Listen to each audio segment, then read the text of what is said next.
ये अवश्य अंग्रीष गोत्रीय ब्राह्मण ही होंगे, जिनका आभा मंडल ही इतने भव्य प्रकाश से सुशोभित हैं।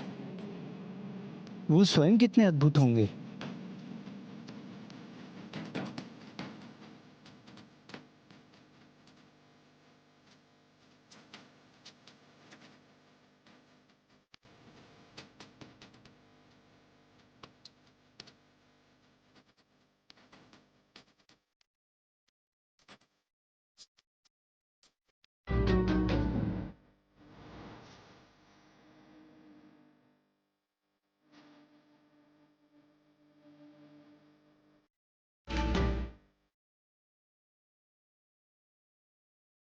यदि मुझे आप सभी को पहचानने में कोई भूल नहीं हो रही, तो आप सभी अवश्य अंग्रीष गोत्रीय ब्राह्मण ही हैं ना? इस संसार में एकमात्र आप ही हैं जिन्होंने सर्वाधिक पुण्य अर्जित किया है।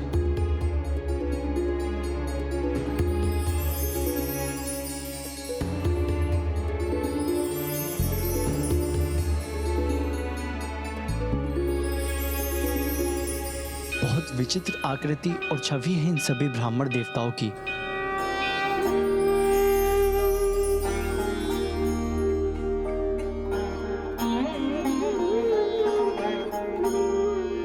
मेरा प्रणाम स्वीकार कीजिए।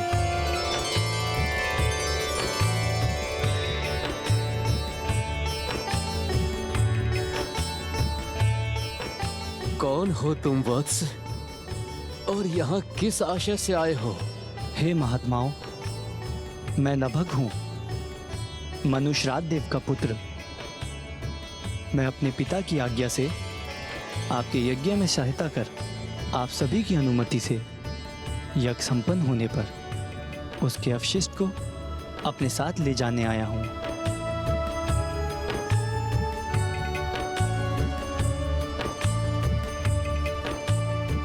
मैं तुम्हारे इस प्रस्ताव का स्वागत करता हूँ वत्स, और हमारे यज्ञ के संपूर्ण होने के बाद उसका अवशिष्ट ले जाने की अनुमति देता हूँ।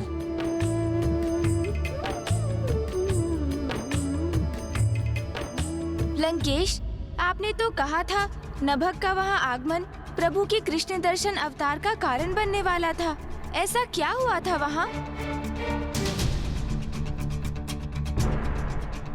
नभग से एक भूल तो हुई थी गौरी पुत्र। भूल? कैसी भूल लंकेश? नभग ने अंगिरस गोत्रीय ब्राह्मणों से अनुमति प्राप्त करते ही यज्ञ की व्यवस्था आरंभ कर दी और सभी ब्राह्मण देवता यज्ञ आरंभ करने की प्रतीक्षा में अपने स्थान पर स्थित हो गए। ओम नमः शिवाय, ओम नमः शिवाय, ओम श्री गणेशाय नमः, ओम अग्निदेवाय नमः स्वाहा।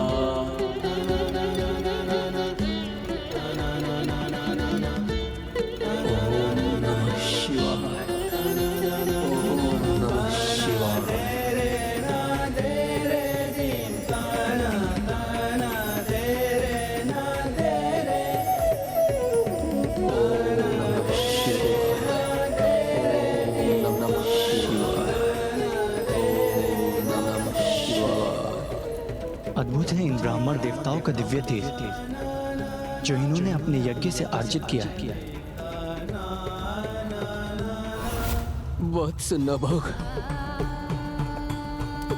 तुमने हमें इस यज्ञ को संपन्न कराने में बहुत सहायता कर अधिक पुण्य प्राप्त करने में जो हमारा सहयोग किया है, वही पुण्य है जिसे हम अपने संपूर्ण जीवन में प्राप्त करते रहे हैं। हमने इस यज्ञ से जिस परिणाम को प्राप्त करने की कामना की थी, वो हमें प्राप्त हो गया। अब तुम भी इस यज्ञ के अवशिष्ट को प्राप्त कर सकते हो। लंकेश, इस संपूर्ण घटनाक्रम में नभग से कोई भूल कहाँ हुई? उन्होंने तो यज्ञ भलीभांति संपन्न करवाने में ब्राह्मण देवताओं की सहायता की। उनसे भूल तो यज्ञ पूर्ण होने पर ही हुई, जब उन्होंने यज्ञ के अवशिष्ट को अपने साथ ले जाने का प्रयास किया।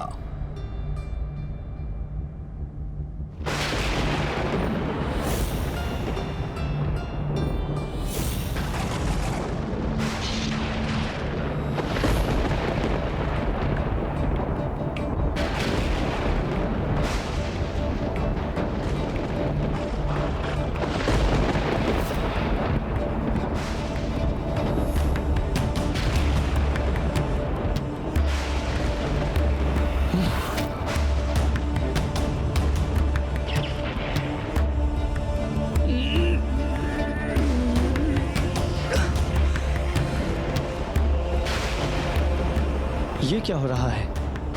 मैं इसे उठाने में असमर्थ क्यों हो रहा हूँ?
हे महादेव के श्री कृष्ण दर्शन अवतार, प्रभु हमारा प्रणाम स्वीकार कीजिए।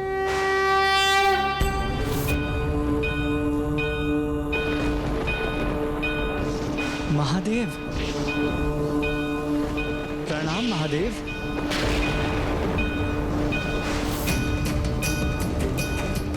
नभाग, तुमने यज्ञ के अवशेष को अपने साथ ले जाने का दुस्साहस कैसे किया? ज्ञात नहीं है तुम्हें कि यज्ञ के अवशिष्ट पर मेरा अर्थात रुद्र का अधिकार होता है। आपके प्रति दोष करने का मैं दुस्साहस कैसे कर सकता हूँ? मैं तो ये अवशिष्ट महान अंग्रेज गोत्रीय ब्राह्मणों की अनुमति से ले जा रहा था, जिससे मेरा और मेरे पिता का जीवन यापन संभव हो सके। जो उनका है ही नहीं, उसे तुम्हें कैसे प्रदान कर सकते हो महान ब्राह्मण?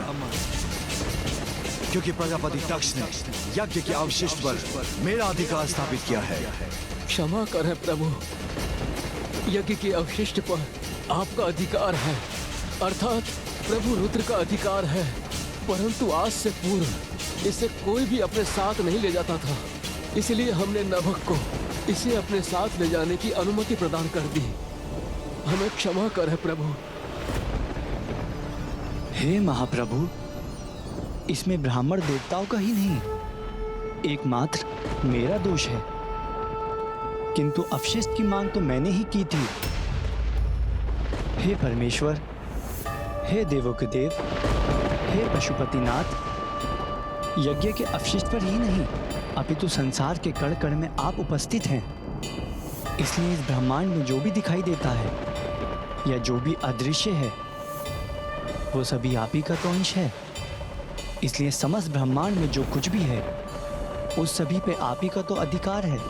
तो यदि ऐसा है तो मनुष्य यज्ञ के माध्यम से मुझे वो क्यों अर्पित करते हैं जो सब कुछ मेरा है? फल, फूल आदि सामग्री समर्पित कर ऐसा क्यों मान बैठते हैं कि उन्होंने मुझे कुछ अपना ही अर्पित किया है?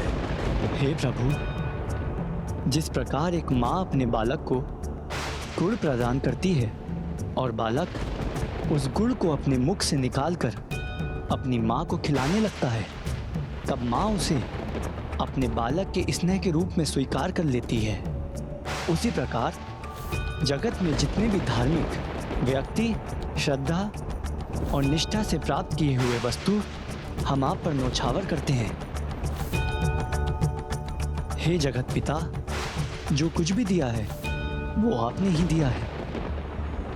मैं भला कौन होता हूँ स्वयं ये सब प्राप्त करने वाला, जो आपकी इच्छा के बिना यज्ञ का अवशिष्ट ले जाता। मेरा शरीर, मेरी आत्मा, मेरे कर्म आपके ही तो हैं, मेरे पुण्य भी तो आपके ही हैं। मैं पूर्ण रूप से आपका ही तो हूँ। जब आप स्वयं मेरे साथ हैं तो भला मुझे और क्या चाहिए?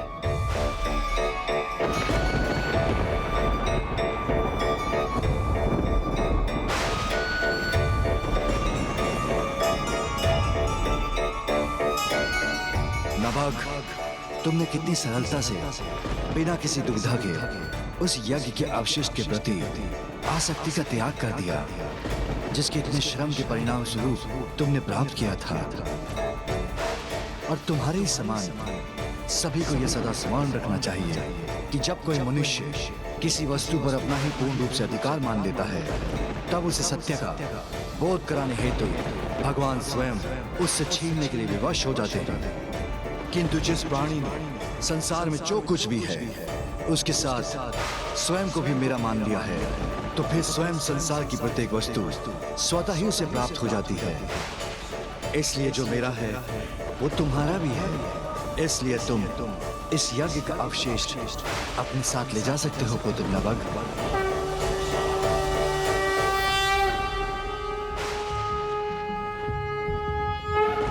प्रभु, नभग को आपने वो प्रदान किया जो उसे चाहिए था, किंतु हमारे ऊपर भी अपनी कृपा दृष्टि डाली है प्रभु। हम दीर्घ काल से जिसकी कामना कर रहे हैं उसकी हमें प्राप्ति क्यों नहीं हुई? हमें मुक्ति क्यों नहीं मिल रही प्रभु? हमारी वृद्ध अवस्था की इस चरम अवस्था में भी हमारी आयु समाप्त क्यों नहीं हो रही है प्रभु? आपको तो अपने प्रश्न का उत्तर नभग के उदाहरण से ही प्राप्त होना चाहिए, किंतु अभी भी आपको ये ज्ञात नहीं हुआ कि आपसे कहाँ भूल हुई है। तो फिर आपकी जिज्ञासा पुत्र नभग ही शांत करेंगे।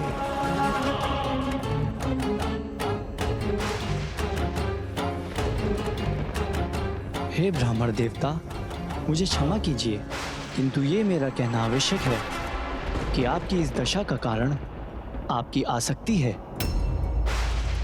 आसक्ति? कैसी आसक्ति? पुत्र, हमारे पास है ही क्या जिससे हम आसक्त हो सके? पुण्य,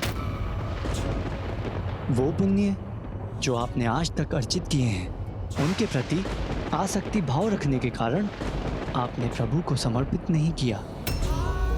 उन पुण्यों का फल तभी तो प्राप्त होता है जब हम उनके प्रति आसक्ति के भाव से रहित होकर उन्हें ईश्वर को अर्पित करते हैं। इसलिए तो प्रत्येक यज्ञ के पश्चात ये कहा जाता है, ईश्वर को समर्पयामि, अर्थात हमने जो भी आपसे प्राप्त किया है वह आपको समर्पित करते हैं प्रभु। जब तक आप अपने पुण्य की आसक्ति से बंधे रहेंगे, तब तक जगत से कैसे मुक्त होंगे आप सभी? विधाता सभी को एक निश्चित आयु के साथ संसार में भेजते हैं, किंतु ये आयु व्यक्ति के पुण्य के कारण बढ़ती और घटती भी है। आपके पुण्य के कारण आपकी आयु में निरंतर वृद्धि तो हो रही है, परंतु शरीर तो समय के साथ दुर्बल होता ही है। इसलिए संसार से अपने शरीर को मुक्त करने के लिए सर्वप्रथम आपको स्वयं को अपने पुण्यों के प्रति अपनी आसक्ति से मुक्त करना होगा।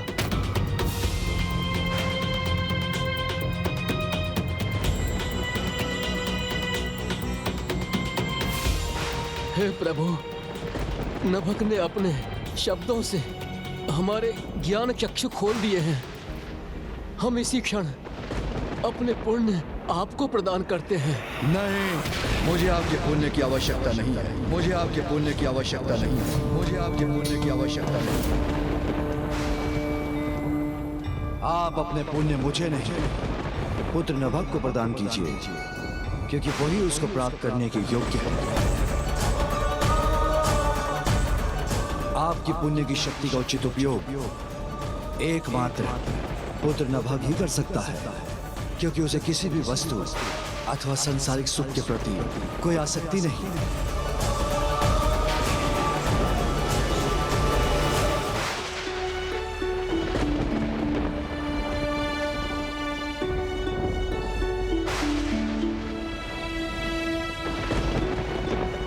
हम अपने सभी पुण्य नभग को प्रदान करते हैं।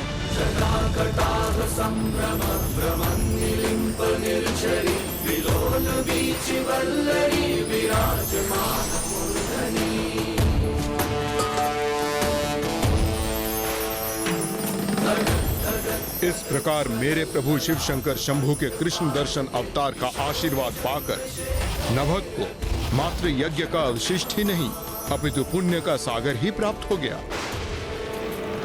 इस पुण्य के प्रति भी उनकी कोई आसक्ति नहीं थी। इसलिए पलक झपकते ही जिसके पास कुछ भी नहीं था उसने सब कुछ प्राप्त कर लिया और वो चक्रवर्ती राजा बन गए।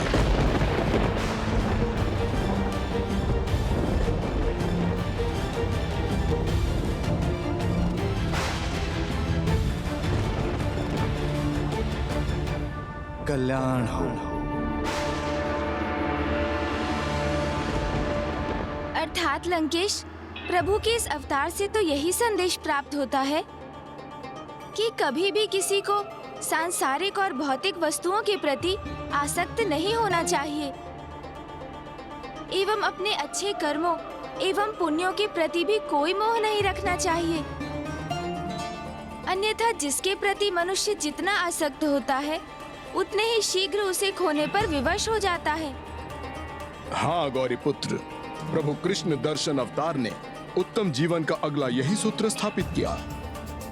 आसक्ति दुर्गति के पथ पर ले जाती है और आसक्ति विहीन होने से ही प्रकृति का पथ प्रशस्त होता है।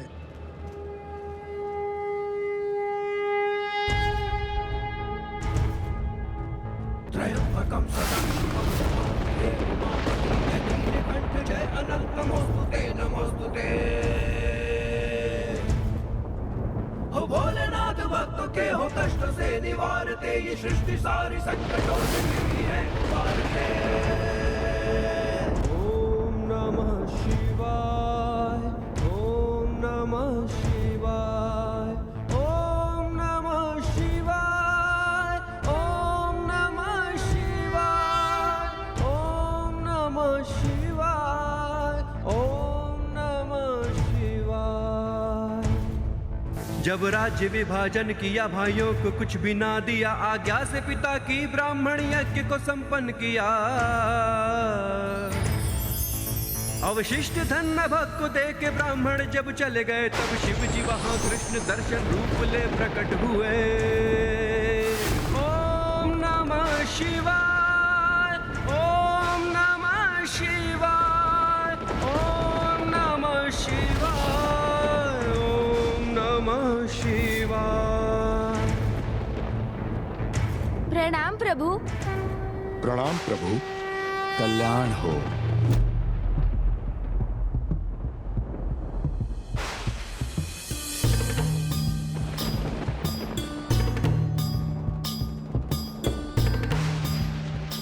लंकेश, तुम्हारे हाथों में किसका आत्मलिंग है?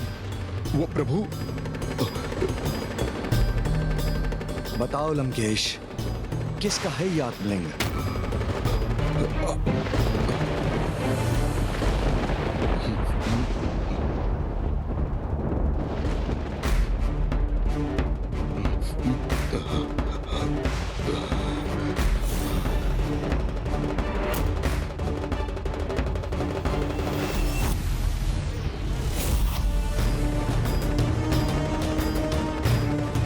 प्रभु ने इन आत्मलिंग को मुझे प्रदान किया है। अपनी तपस्या से मैंने इन्हें अर्जित किया है, इसलिए ये मेरे हैं। हाँ प्रभु, ये मेरे ही हैं। अनेकों बाधाएं आई मेरे मार्ग में, किंतु मैंने इन्हें नहीं खोया। ये मेरे हैं, मेरे प्रभु। इन्होंने स्वयं आसक्ति पर आधारित प्रभु के अवतार की कथा सुनाई है, फिर भी प्रभु की आत्मलिंग के प्रति अपनी ही आसक्ति से मुक्त नहीं हो पा रहे हैं। ये तो ज्ञात है ना आपको कि आसक्ति से ही दुर्गति है।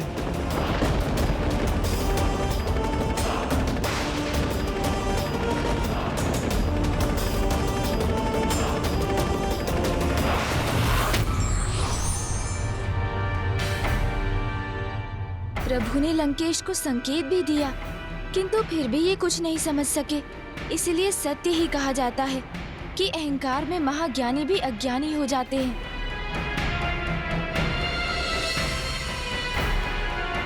गौरीपुत्र, हमारे पास यहाँ रुकने का समय नहीं है।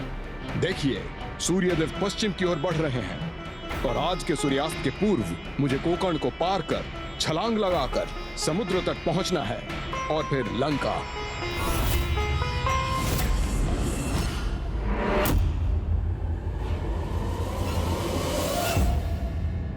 अब मेरे पास बहुत कम समय शेष है, तो अब मुझे अधिक जल प्रदान करना होगा इन्हें, तभी मेरी योजना सफल हो सकेगी।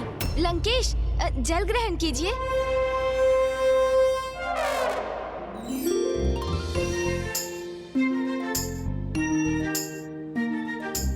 लंकेश, शीघ्र आपको महासागर पार करना होगा, इसलिए जितना जल ग्रहण कर सकते हैं कर लीजिए, जिससे आप में ऊर्जा बनी रहे और प्रभु के आत्मलिंग को जहां पहुंचना चाहिए वो वहां पहुंच सकें। रुकिए मत लंकेश, और जल ग्रहण कीजिए, करते जाइए, तभी तो वो होगा जो मैं चाहता हूँ। क्या क्या चाहते हैं आप गौरी पुत्र? ओह, ये तो कदाचित बहुत बड़ी भूल हो गई मुझसे।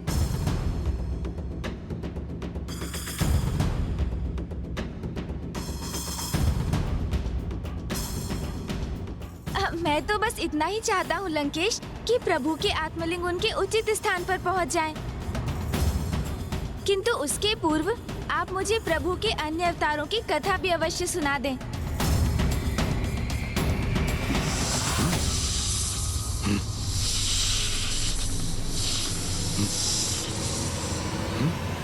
ये स्वर कैसा?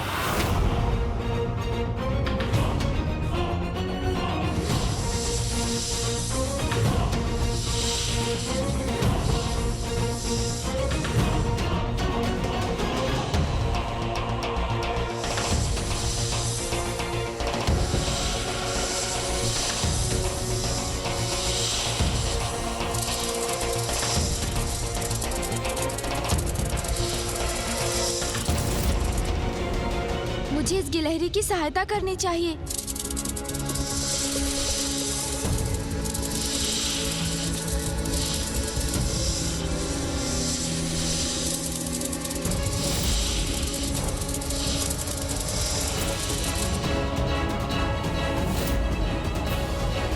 हे प्रभु महादेव, मेरी रक्षा कीजिए। हे प्रभु महादेव, मेरी रक्षा कीजिए। हे प्रभु महादेव, मेरी रक्षा कीजिए।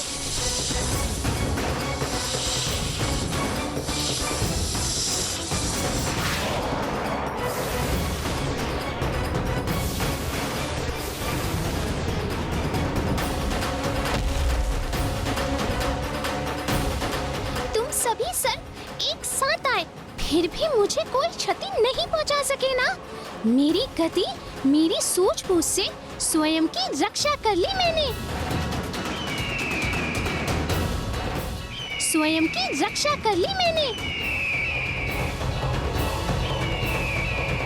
स्वयं की रक्षा कर ली मैंने। स्वयं की रक्षा। देखा गजानन, जब तक उस गिलहरी ने स्वयं की रक्षा को प्रभु शिव शंकर शंभू की कृपा पर आधारित किया हुआ था, वो निरंतर उसकी सुरक्षा करते रहे। किंतु जैसे ही उस गिलहरी में अहंकार का समावेश हुआ और उसे ऐसा प्रतीत होने लगा कि वो स्वयं ही अपनी रक्षा कर रही है, तब वो प्रभु की कृपा से वंचित हुई।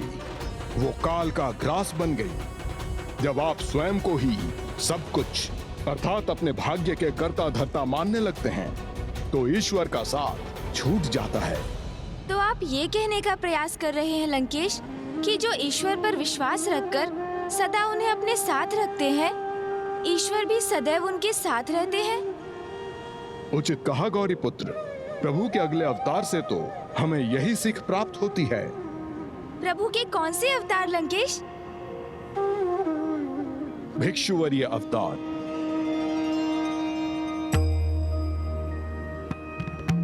मैं प्रभु के इन अवतार की कथा सुनने के लिए अति उत्सुक हूँ। लीजिए लंकेश, जल से अपना कंठ तर कर लीजिए और फिर प्रारंभ कीजिए उनकी कथा।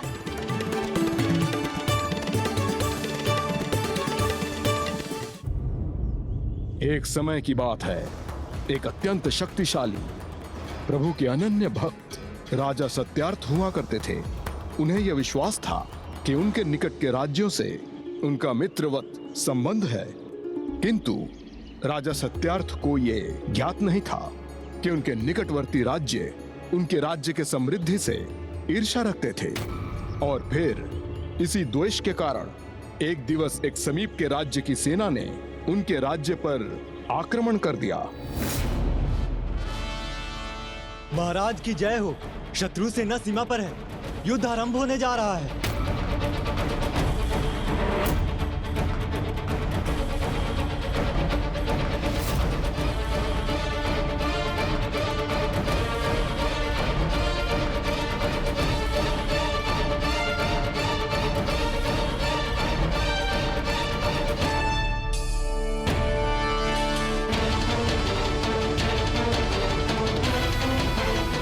स्वामी, विजय होकर लौटिएगा।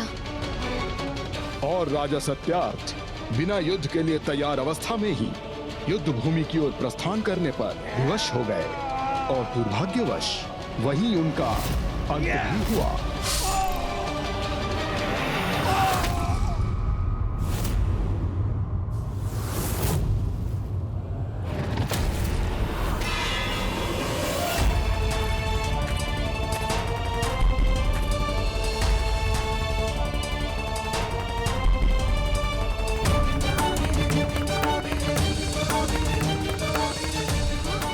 और उनकी गर्भवती रानी को अपना राजभवन त्याग कर वनवास करने पर विवश होना पड़ा।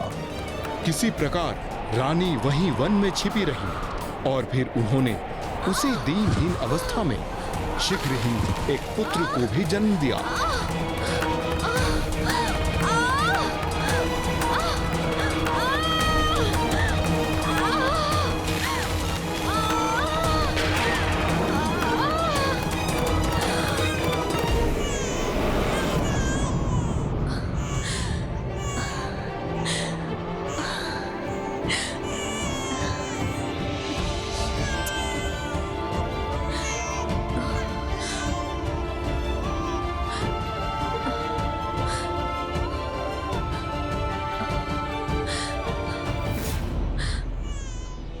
कैसी अभागन हूं मैं।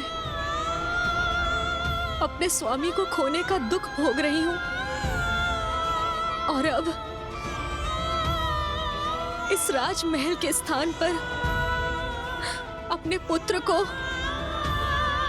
इस निर्जन वन में जन्म देने पर बेवश हुई हूं मैं। किंतु ये तो प्रभु महादेव की ही कृपा है कि इतना सब होने के उपरांत भी तुम मेरी बाहों में सुरक्षित हो मेरे पुत्र। प्रभु की कृपा के बिना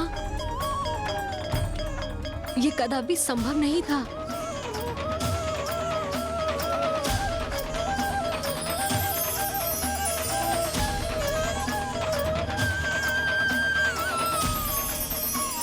पुत्र, हम पर अपनी कृपा दृष्टि रखने हेतु यहाँ पर भी उपस्थित है प्रभु।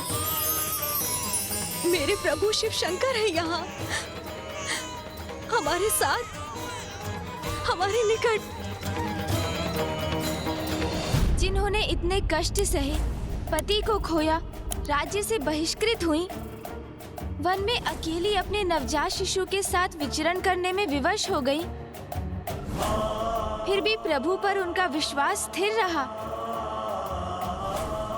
ऐसी माँ की प्रभु के प्रति निष्ठा तो अत्यंत प्रशंसनीय है लंकेश।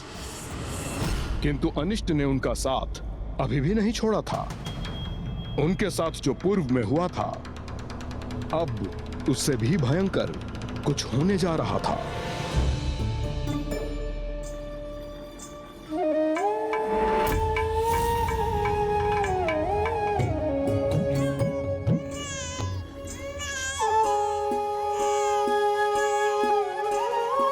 देखो पुत्र,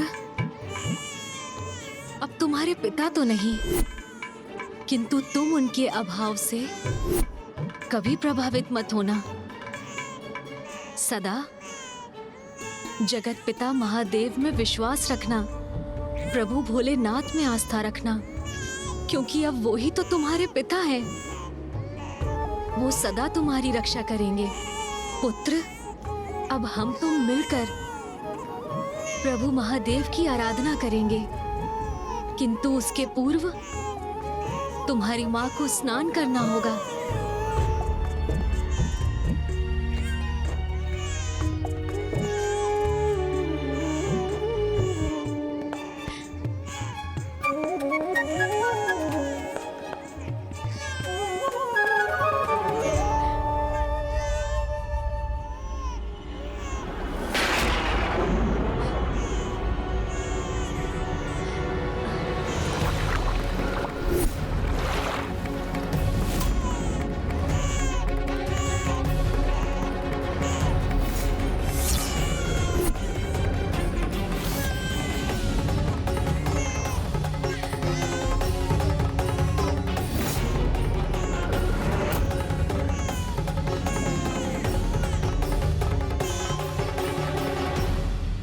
चिंता मत करो पुत्र, मैं तुम्हें यहाँ अकेला छोड़कर नहीं जा रही हूँ। देखो, तुम्हारे साथ स्वयं प्रभु महादेव हैं, इसीलिए तुम्हें कोई क्षति नहीं पहुंचेगी मेरे पुत्र।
मेरा पुत्र,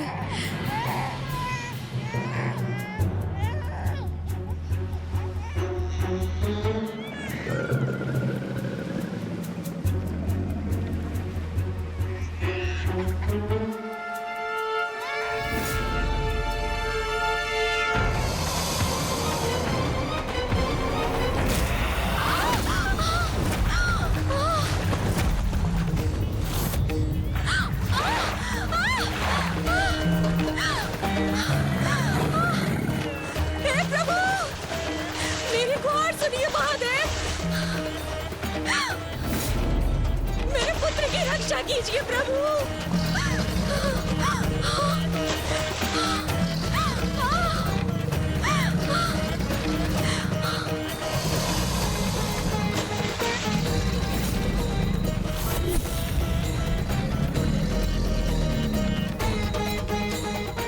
तुम्हें कुछ नहीं होगा पुत्र, भोलेनाथ पर भरोसा रखना।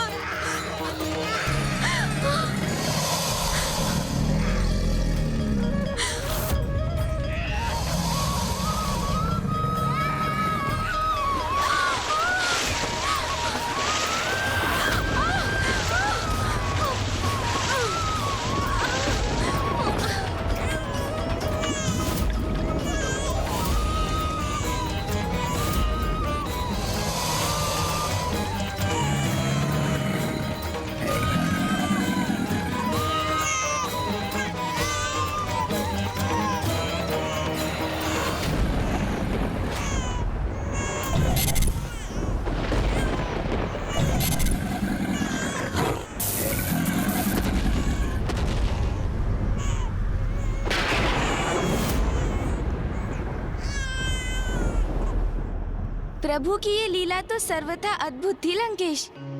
उस नवजात शिशु के जन्म के पूर्व उसके पिता और अब जन्म के उपरांत उसकी माता दोनों ही मृत्यु को प्राप्त हुए, किंतु अनाथ होकर भी उसकी माता के शब्द उन शब्दों में निहित प्रभु के प्रति अटूट आस्था और विश्वास को उस अबोध बालक ने अपने हृदय में धारण किया और स्वयं जगत पिता महादेव का शरणागत बन गया। लंकेश, जो महादेव का कृपा पात्र बन जाए उसकी सुरक्षा तो स्वतः ही निश्चित हो जाती है। यही तो भक्ति का मूल मंत्र है गौरी पुत्र। जहाँ विश्वास है, आस्था है, वहीं प्रभु शिव शंकर शंभू का वास है। किंतु फिर उस विश्वास, उस आस्था का क्या परिणाम हुआ लंकेश, जिसके साथ एक असहाय माँ अपने नवजात शिशु को उस निर्जन और भयंकर वन में अकेला छोड़ने पर विवश हो गई थी। वो भयंकर वन तब और भी भयंकर होने वाला था गौरी पुत्र, क्योंकि अब शीघ्र सूर्यास्त के साथ रात्रि का आरंभ होने जा रहा था।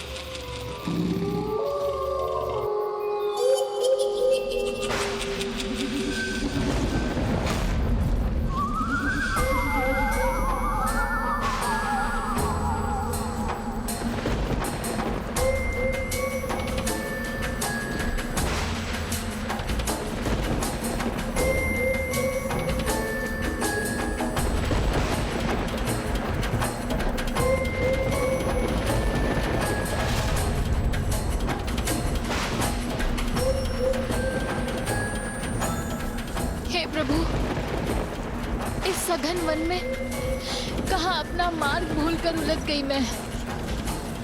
दिवस भी ढलने को है। रात्रि होने से पूर्व मुझे इस वन से निकल जाना चाहिए।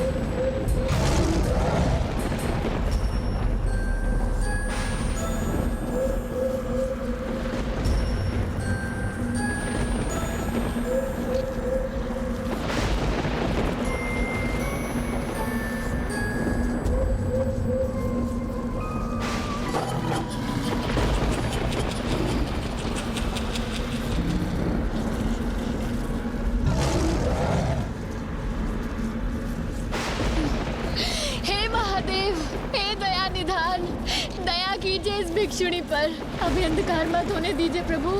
मैं इस भयंकर वन में हिंसक पशुओं के मध्य अकेली न रह जाऊं प्रभु। प्रभु किधर जाऊं, कुछ समझ नहीं आ रहा।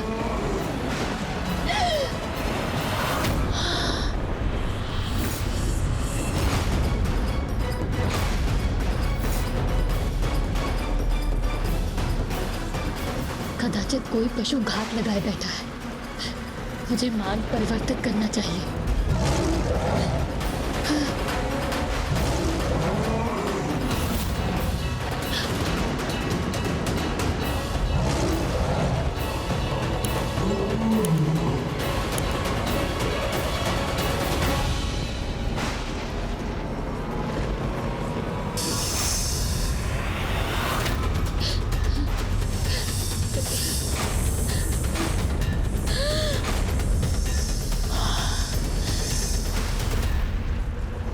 यहाँ तो पग पग पर संकट है।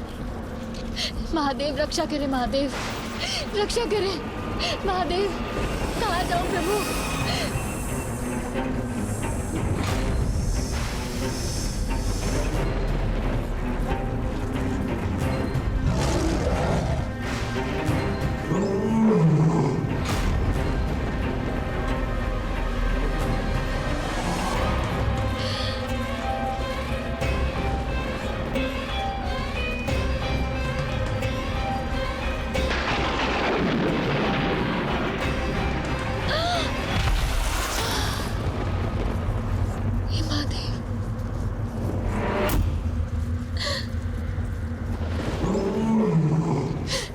गर्जना,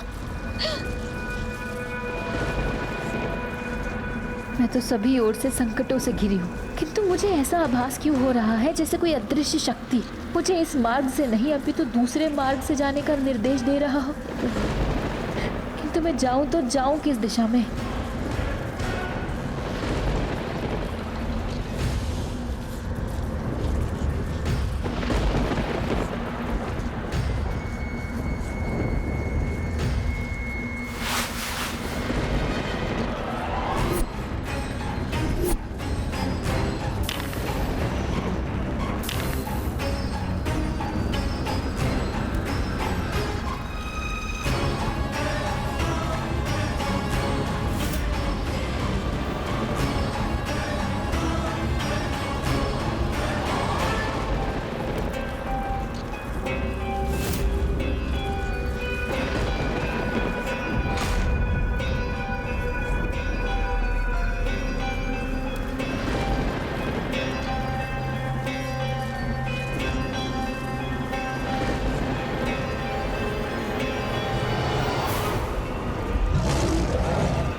महादेव सहायता करे प्रभु।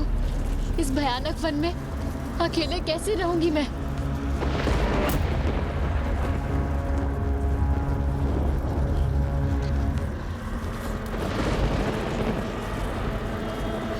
हर हर महादेव, हे महादेव रक्षा करे, हे महादेव।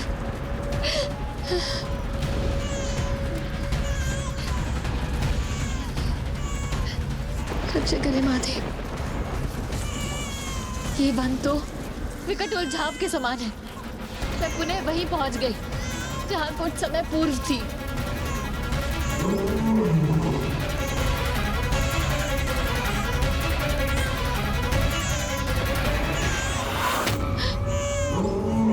हाँ? वन में शिशु?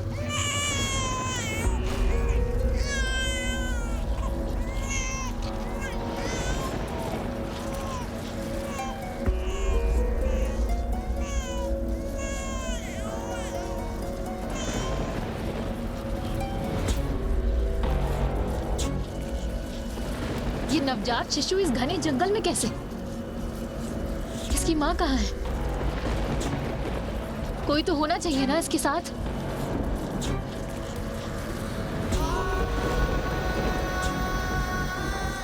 यहाँ तो मुझे कोई नहीं दिखाई दे रहा।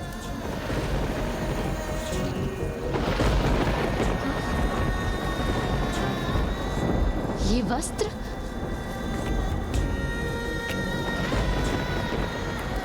अर्थात अकेला नहीं था ये शिशु।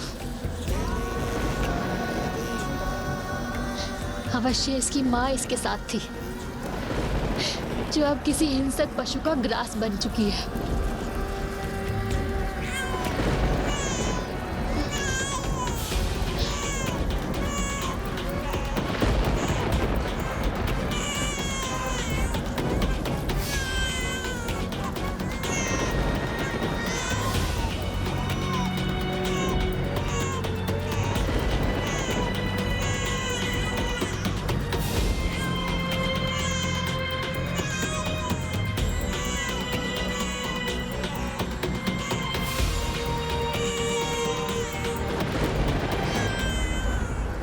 देवी, आपका आंचल रिक्त है और इस शिशु को भी ममता भरे आंचल की आवश्यकता है।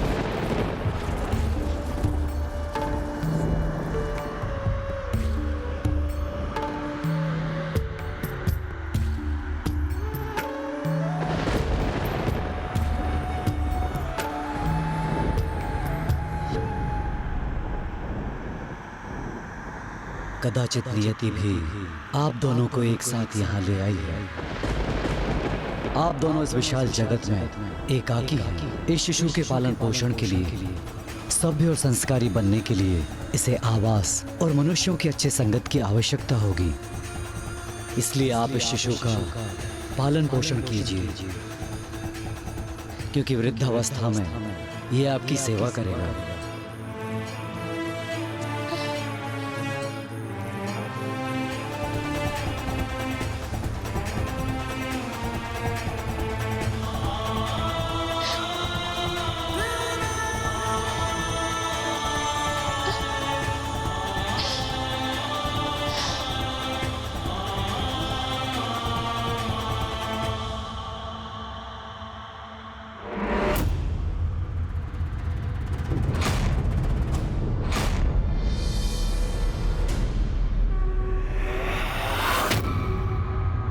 भिक्षुक, मुझे तो ऐसा आभास हो रहा है जैसे नियति ने नहीं, स्वयं मेरे भोलेनाथ ने हम दोनों का साथ निर्धारित किया है।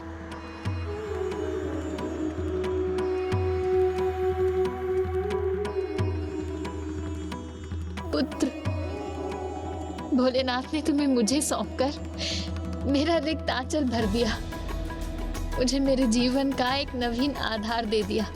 मुझे ज्ञात है तुम्हें भोजन देने और तुम्हारा पालन पोषण करने हेतु मेरे पास कुछ नहीं, किंतु मुझे मेरे महादेव पर विश्वास है, वही हमारी देख रेख करेंगे।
प्रभु महादेव पर पूर्ण आस्था होती है, उन पर वो सदैव कृपा दृष्टि रखते हैं। ये घटना तो इसका ही एक और उदाहरण थी। आयु में वृद्धि होने के साथ वो बालक प्रभु शिव शंकर शंभू के प्रति अपनी दोनों माताओं का अटूट विश्वास और आस्था आत्मसात करता गया।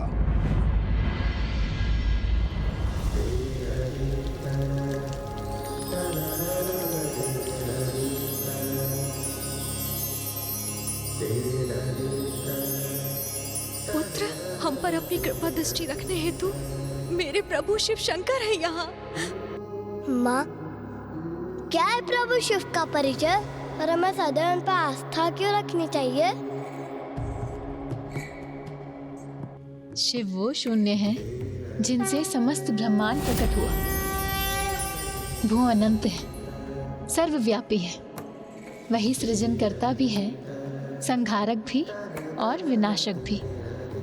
सब कुछ उन्हीं से है पुत्र, किंतु मेरे अनुसार तो शिव ही सर्वोच्च है। सृष्टि में जीवन के आधार है, इसीलिए सदा स्मरण रखना पुत्र। प्रभु शिव में सदा आस्था और विश्वास रखना, फिर जो भी होगा उत्तम ही उत्तम होगा। मुझे प्रभु शिव शंकर में अनंत आस्था है माँ। जो भी होगा सदा उत्तम ही होगा।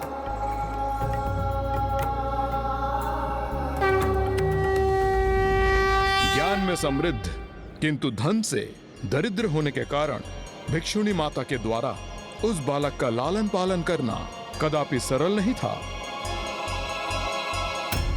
किंतु जब भी वो दोनों ऐसी किसी कठिनाई का सामना करते तो कोई ना कोई चमत्कार उनको उस कठिनाई से मुक्त कर देता। माँ, मुझे भूख लगी है माँ, कुछ खाने को दो ना माँ। कहाँ से लाऊं भोजन? कुछ भी तो अन्न नहीं है घर में पकाने के लिए। प्रसाद लाया हूं मैं।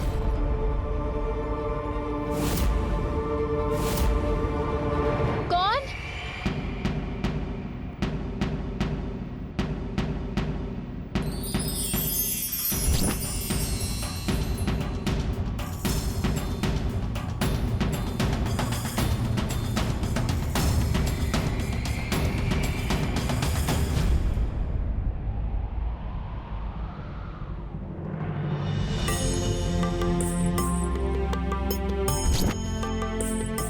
ये लो पुत्र, प्रभु का प्रसाद ग्रहण करो।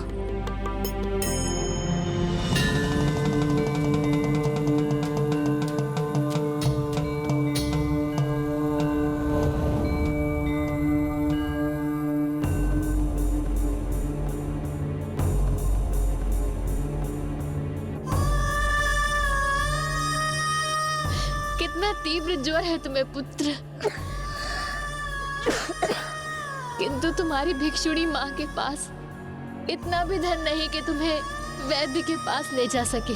माँ, आप ही तो कहती हो कि महादेव पर विश्वास और आस्था रखो तो जीवन में सब कुछ उत्तम ही होगा। तो क्यों व्यर्थ चिंता करती है? महादेव हमारा ध्यान अवश्य रखेंगे।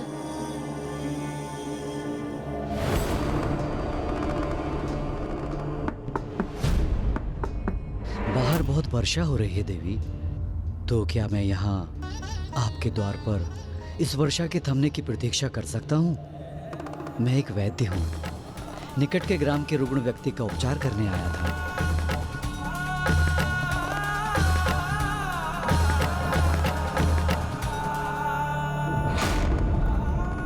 वैद्य स्वयं आ गए यहाँ। ये भी आप ही की कृपा है महादेव।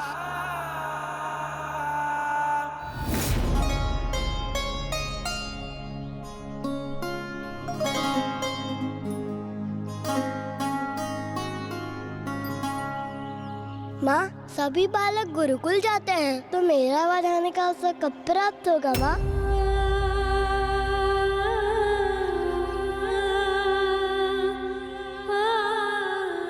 धन के अभाव में मैं तुम्हें गुरुकुल भी नहीं भेज सकती पुत्र। तुम्हारी माँ के पास गुरु दक्षिणा देने के लिए कुछ भी तो नहीं, वो रिक्त है। बताइए ना माँ, मैं कब जा सकूंगा गुरुकुल? जब महादेव की इच्छा होगी तब। चलो।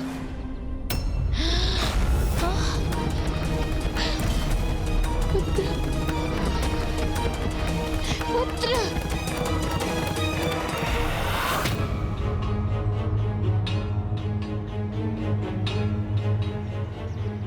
हमें क्षमा करें गुरुवर, हमने आपके अध्ययन अध्यापन में बाधा डाली। हम अभी चले जाते हैं। चलो पुत्र। कहाँ जा रहे हो तुम? तुम हमारे गुरुकुल में प्रवेश कर चुके हो, तो हमारे शिष्य हो।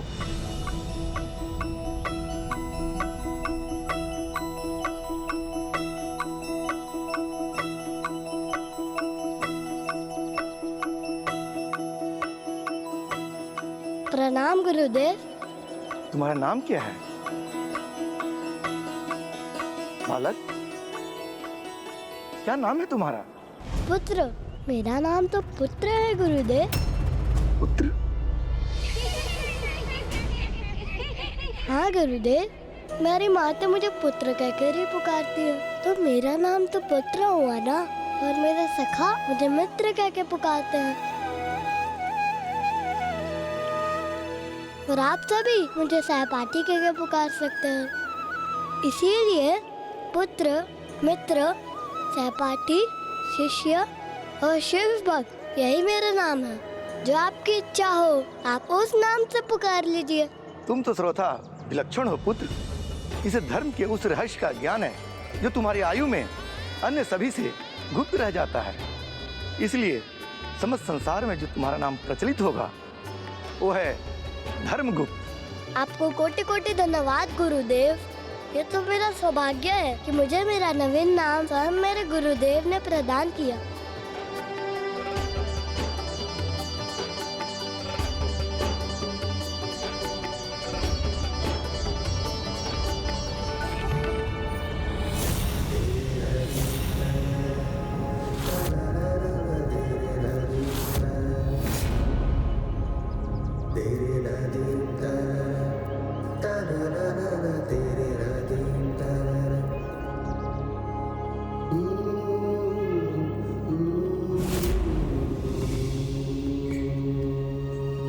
इस प्रकार समय के साथ साथ वो बालक धर्मगुप्त युवा अवस्था में पहुंच गया और अब वो ज्ञान अर्जित कर अत्यंत ज्ञानी हो चुका था। प्रभु शिव शंकर शंभु पर उसकी आस्था और भी दृढ़ हो गई थी।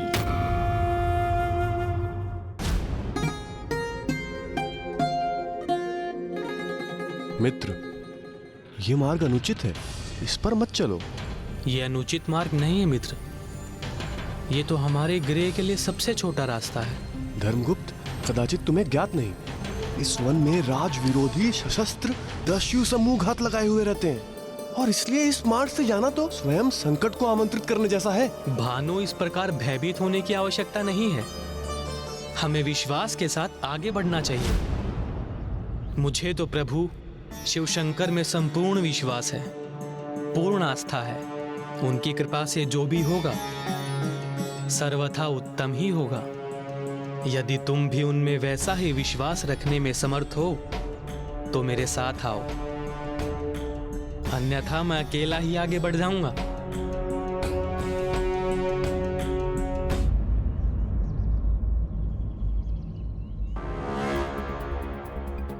चलते चलते इतनी दूर का मार्ग तय कर चुके हैं कि अब अकेले लौटना भी उचित नहीं।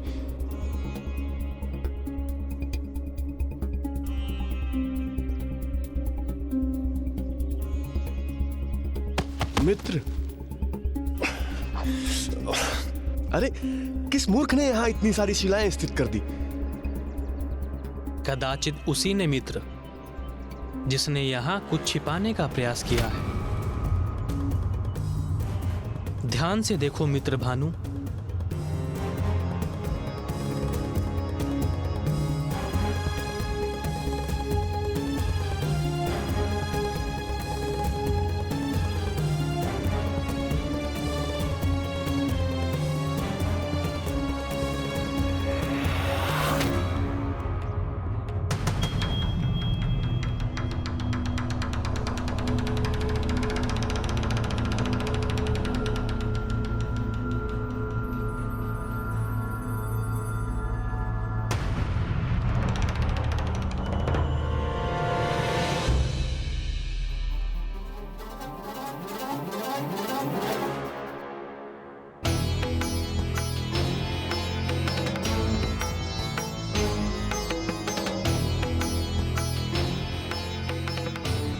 धर्मगुप्त, तुमने उचित कहा था, जो भी होगा उत्तम होगा। अरे देखो, इतने अधिक धन से तो हमारे जीवन की सारी दरिद्रता नष्ट हो जाएगी। चलो इसे हम दोनों आपस में बांट लें। किंतु क्या ये उचित होगा मित्र? ये तो उन्हीं दस्यु समूह का अनुचित रूप से प्राप्त किया हुआ धन प्रतीत होता है, जो यात्रियों को लूटते हैं। इस धन पर हमारा कोई अधिकार नहीं। पर इन पर तो उनका भी अधिकार नहीं है ना, जिन्होंने इसे यहाँ पे छुपाया है। और अब ये हमें मिला है तो अभी हमारा हो गया। हाँ, इस प्रकार पराये धन से मोह उचित नहीं है मित्र। राज्य में इस प्रकार प्राप्त हुई कोई भी वस्तु अथवा धन पर हमारा नहीं, राजा का अधिकार होता है। अतः हम इस धन का कुछ उपयोग नहीं कर सकते। आओ हम दोनों इस धन को राजकोष में दे दें। किंतु इस प्रकार तो मित्र हमारी शत्रुता उन दस्यु समूहों से हो जाएगी और हमें कुछ प्राप्त भी नहीं होगा। जैसा मैंने पूर्व में भी कहा था,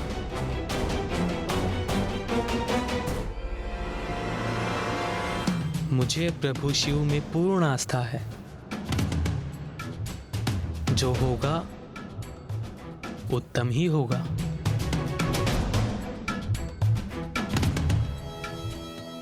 फिर क्या हुआ लंकेश? क्या भानु की स्वीकृति पाकर वो दोनों उस धन को राजा को लौटाने गए? हाँ गौरीपुत्र, भानु ने तो उनकी बात को स्वीकार कर लिया था, किंतु फिर मार्ग में स्वयं धर्मगुप्त का ही मन परिवर्तित हो गया और उन्होंने वो धन राजा के पास ले जाने का अपना निर्णय पलट दिया। किंतु ऐसा क्यों किया उन्होंने? क्योंकि ये तो उचित नहीं था। गौरीपुत्र, धर्मगुप्त के अनुसार वो जो कर रहे थे वो सर्वथा उचित ही था। मित्र धर्मगुप्त, दस्यु समूह का छिपाया धन प्राप्त करके हमारी शत्रुता तो उनसे हो ही चुकी है, किंतु अब कहीं हम राजा के भी शत्रु न बन बैठे। कदाचित जो तुम सोच रहे हो वो हमारे लिए किसी बड़े संकट का कारण न बन जाए। इनकी निर्धनता और विवशता तो देखो मित्र।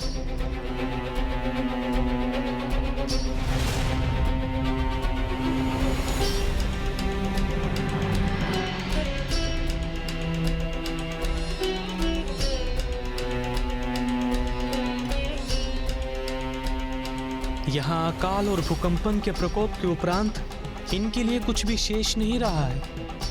तो क्या इस धन से इनकी सहायता कर हम कुछ अनुचित कर रहे हैं? अभी तो तुमने कहा था कि ये धन हमारा नहीं, जो धन राजा का है हम उसे कैसे बांट सकते हैं मित्र? धन का उचित स्थान तो वही होता है जहाँ उसकी आवश्यकता होती है। वैसे भी राजा का धन प्रजा का ही तो होता है।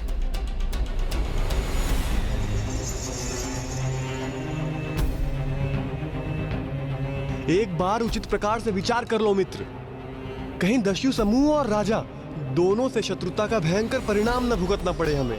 जैसा कि मैंने पूर्व में भी कहा था, मुझे अपने प्रभु शिव शंकर में पूर्ण आस्था है। जो होगा उत्तम ही होगा।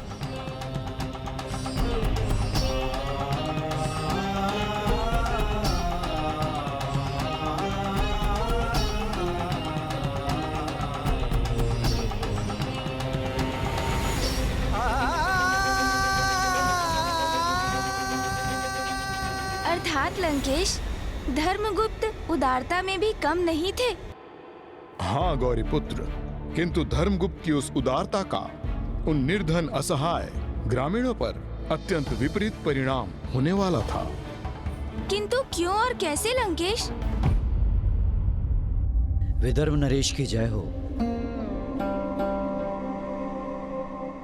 गुप्तचर, मेरे समक्ष प्रस्तुत होकर इस प्रकार शांत क्यों हो? कहो, क्या समाचार लाए हो?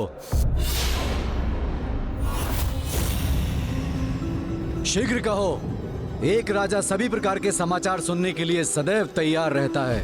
महाराज, दस्यु समूह द्वारा लूटा हुआ एकत्रित धन आपकी प्रजा के 1 ग्राम के वासियों ने प्राप्त कर लिया है। उस क्षेत्र में अकाल का प्रभाव था। वहां के वासी भोजन रहित पीड़ा से ग्रसित थे, किंतु आपके धन का लाभ उठाकर आनंद पूर्वक अपना जीवन व्यतीत कर रहे हैं। सेनापति!